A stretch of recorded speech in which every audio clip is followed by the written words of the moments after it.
What is up, guys? My name is Francesco. Welcome back to Breaking the Narrative. For those of you who are here for the first time, please like, share, and subscribe. If you're getting anything from these videos, please do the same. Thank you so much. Now, let's get right into it and talk about these fires. So, I am in Orange County, thankfully. I am far south of it. It's not affecting me at this moment. But, I mean, I'm watching it on TV. I'm looking on the internet, and I'm feeling for everybody that's involved in these things. It's just terrible. It is absolutely horrible. I had a friend who was evacuated who actually came and stayed on my couch because they were two feet away from the fire. So this is affecting, I mean, you see it on TV, an insane amount of the city and parts of the city. The Palisades is one of the most beautiful historic neighborhoods in Los Angeles, and it is burnt to the ground, to a crisp, gone.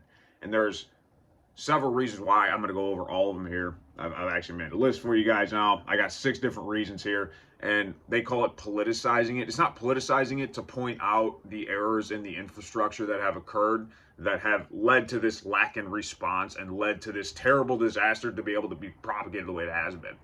Otherwise, it probably would have never happened. So let's go over a couple of these things. First and foremost, insurance. This is a big problem. California legislators, obviously Democratic legislation, passed laws that insurance companies couldn't charge premiums unless they were approved by the state. Now, I worked in insurance for a very long time. The thing about insurance companies, they're not going to take the risk if they can't charge the proper money for that risk analysis, whatever it is that they do in order to underwrite a policy. They're just not going to do it. They'd rather pull out, which is exactly what happened. All these major insurance companies pulled out. A lot of these homes don't have insurance.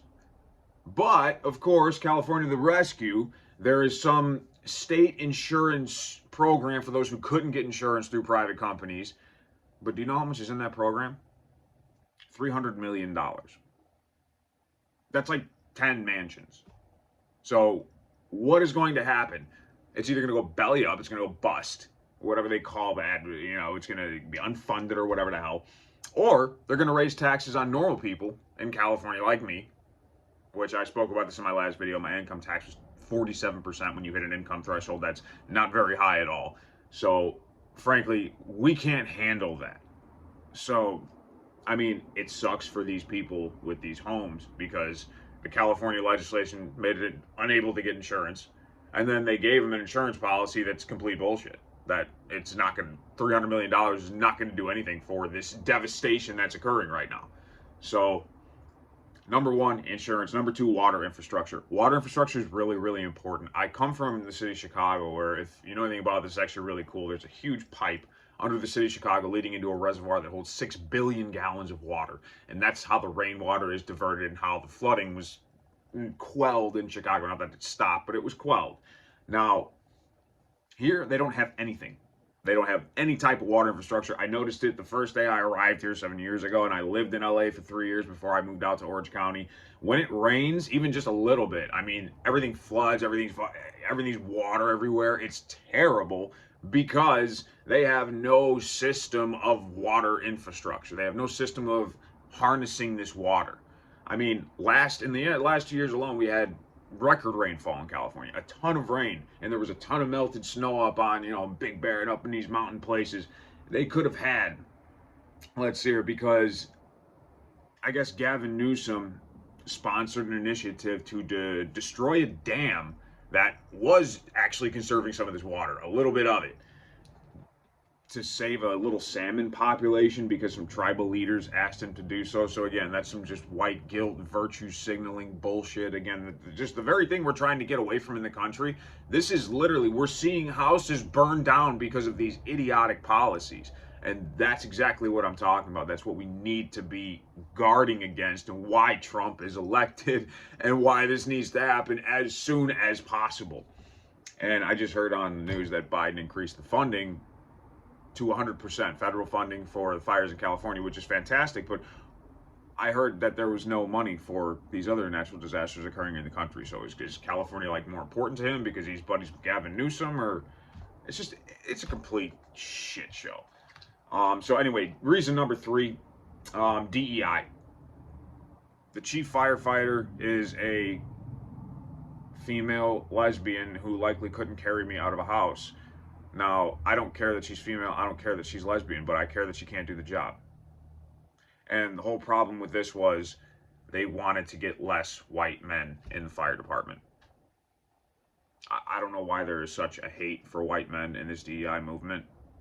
Like, I'm sorry for whatever it is you think we did to you, but I'm not sorry. We didn't do anything to you. Whatever slights you have in your life, whatever hurdles you can't overcome, that's on you. That's not on nameless white man. So that's just ridiculous. And it's showing now. I mean, I know people. I know one person who has lost a home. And I know several people who know a ton of people in the city who have lost property, who've lost all types of things. I have a buddy who invests in real estate who lost some property in the Palisades. And the one thing they all have in common, they are pissed. They are all pissed.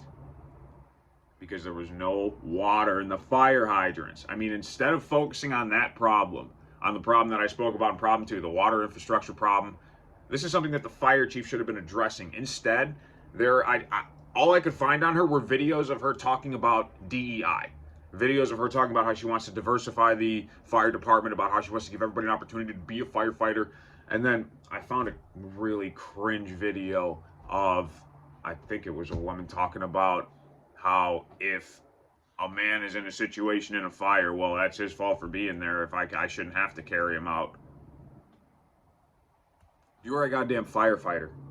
Can you fight the fire? Can you carry somebody out, a 200-pound man, a 300-pound person? These firefighters, like, my God. I had buddies who became firefighters out of high school, and they had to stay in, like, football shape in order to do that job.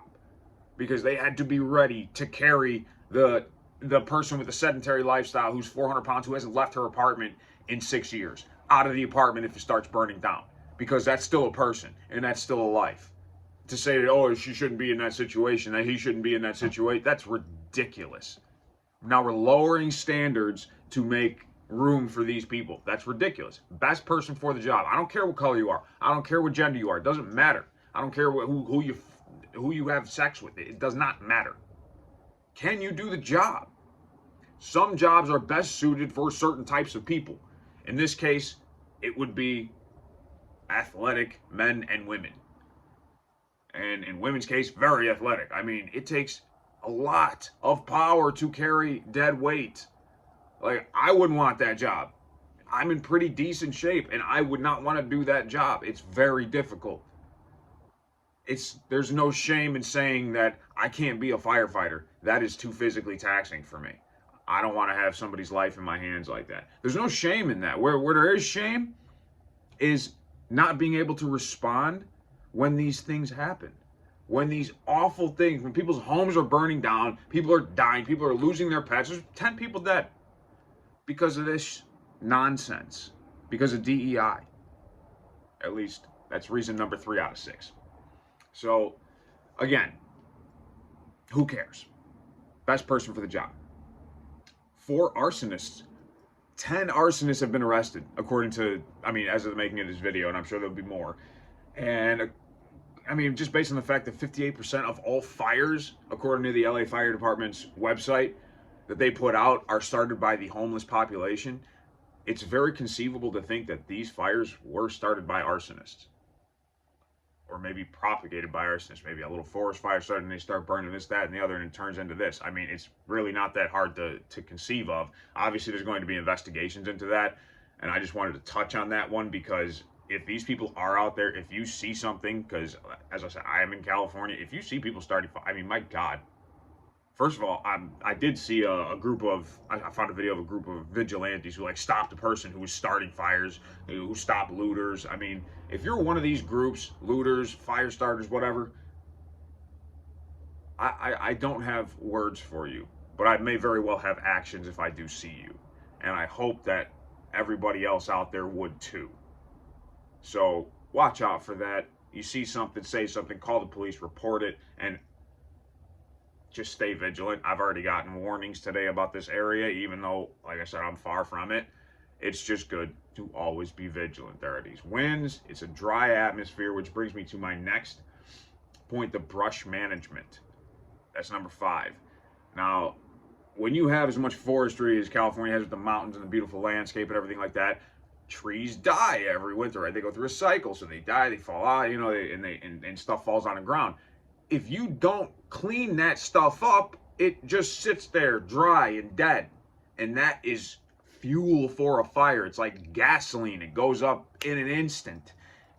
There's a video of Trump in 2017 bringing this to the attention of Gavin Newsom, standing in the forest saying, look at all this brush. He named another country where they do brush cleanup and it's very effective. He said, we have to do this. We have to clean this brush up. He never did anything about it. And now this is exactly why this fire is at 0% containment and still spreading, because it's got fuel. All this brush is just laying there, this dead stuff is just whoosh, up like that. There's a video of James Woods. I mean, it's heartbreaking. He's crying on camera, talking to the news people about watching a neighbor watch a pet burn to death because he couldn't get out of the metal gate. Like, I mean, really just heart-wrenching stuff. This guy lost his home. Thank God his family's okay. Thank God he went back for like a 90-year-old neighbor. He had somebody go back for him that somehow the firefighters missed. Like, and let's make this clear. The firefighters are the heroes in this scenario. And they don't have the proper resources or training, or perhaps somebody lied to them and told them you can do this job when you can't do this job. It's not their fault. They're out there doing the best they can, and thank God there are still enough good firefighters that they are doing a very good job in what they have to do. But this is bringing a lot of problems to light, and we need to give them the resources that they need. This state cut $17 million of funding from the fire department this year to house illegal immigrants.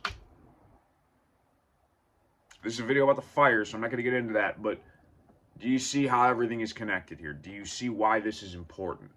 I get that one a lot. Why is this important? Why do you care? Because it's all connected and it's all important. And now I care because a beautiful city that I spent a lot of time in, that I have people that I love in, that I have memories in, is burning to the ground. The church I used to go to on Sundays, beautiful wooden staircase right in front of the high school. It was this little place where the whole community would gather every Sunday, and they'd have breakfast, and they would buy breakfast for everybody and just serve it. It was awesome. It was a really fun thing to do every Sunday that I got to do when I first arrived in Los Angeles and become part of the community there. And now that place is burnt to the ground, along with the high school across the street from it. It's just like, it's just such a shame. It's just such a shame, because it really was a beautiful little community. And I don't care what you say. Rich people don't deserve to lose their house. That's such a ridiculous thing that's going on. Maybe they'll wake up. No. Do not fault them because they're successful. Okay, that's ridiculous. You would do the same thing if you were as successful as they were and could afford a home in the Palisades. You would buy one. Trust me, I've been to that neighborhood. I would love to buy a house there. Not right now, but you get what I'm saying. So that's all just ridiculous. And again, my heart goes out to the firefighters, the heroes, and the people that have lost everything in this terrible disaster that we're just watching unfold before our eyes as a direct result of liberal legislation and mismanagement of resources. I mean, my goodness. And then the last thing I want to mention is I did speak to my buddy who's in real estate in the Palisades. And he brought something up to me that was very interesting. He said, I want to see everybody try to rebuild and get through the Coastal Commission, which through a bunch of Democratic legislation is this commission that was set up for climate change, to guard the climate. And it basically makes it impossible to do anything in terms of construction in the Palisades, to the point where it takes 3 years to get a permit. He had a project going on there. He tried to pull a permit, and they said it would take 3 years before he was able to drop material and begin building his house. Now, I've been in the construction industry. I've pulled permits myself. They're same day. You go to the village. You pay the $50, $100, whatever it is. You pull the permit for the project. As long as you have the proper plans and everything signed off by your architect, you're good. They sign off and it's done. For any kind of add-on project, for a ground-up build, it might take a little while, but not 3 years, not even 1 year, not even 1 month. I'd say that's the max. 30 days is maybe the maximum that would take. So it's just ridiculous. So now they're going to have to go through this coastal commission. So the reason I bring this up is because I think California is going to make a switch over to a red state. Now, I don't know how much more of the blueness I can take. I'm not sure I'll be staying here much longer, to be 100% honest with you guys. In fact, I know I won't be. I have to get out of here. But I really hope it does change to a red state. I hope this, if we can find a silver lining in this absolutely terrible situation, is that these people wake up to these 5 reasons I've just laid out to you, which I'm going to go over again. Again, the California passed a law. Insurance companies their rates have to be approved by the state. So it drove insurance companies out. So now these homes are uninsured. The water infrastructure, they have none. They wasted so much rainwater, millions of gallons of rainwater, melted snow not collected, no water in the fire hydrants, no water in reservoirs, tearing down dams to save these little species of fish that nobody eats. It's just ridiculous.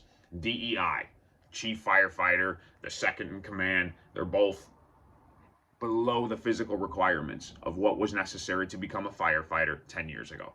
That is not okay. We cannot lower requirements so that DEI can walk in. That's not how this works. This is a capitalist society. If you can't do the job, you can't do the job. It doesn't matter what color you are. Never cared about that. Not since slavery was abolished. Abraham Lincoln took care of that one. So, Republican, by the way. Ever since then, nobody's given a shit. It's what can you do? That's what it should be based on. That's number 3. 4, arsonists, and then of course 5, the brush management. I mean, you have to clear that shit out. Can't have people starting fires. Can't have homeless people starting fires in unenclosed spaces that they're not contained. I mean, these people are idiots. They don't understand that fire spreads. They don't understand that fire catches. I mean, my God. I've seen this firsthand. So this isn't something that I'm speaking about hypothetically or speaking about hyperbolically. This is something that I've seen with my own 2 eyes. These homeless people that just they will just start a fire in the middle of the grass. Like, there's more grass. It'll all burn if you don't put that shit out. You idiot. Well, now the Palisades have burned. Some of West Hollywood is burned. Some of Ventura County is burned. Moonshadow's an amazing restaurant in Malibu that was owned by a friend of mine. Burned, gone. Beautiful restaurant, along with a bunch of other. I mean, I'm talking. I can't even. I don't even know how many $1 million properties, yacht clubs, and all these. The cost to rebuild is going to be absolutely astronomical.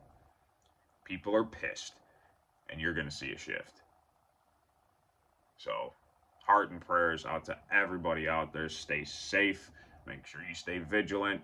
And I will see you guys next time.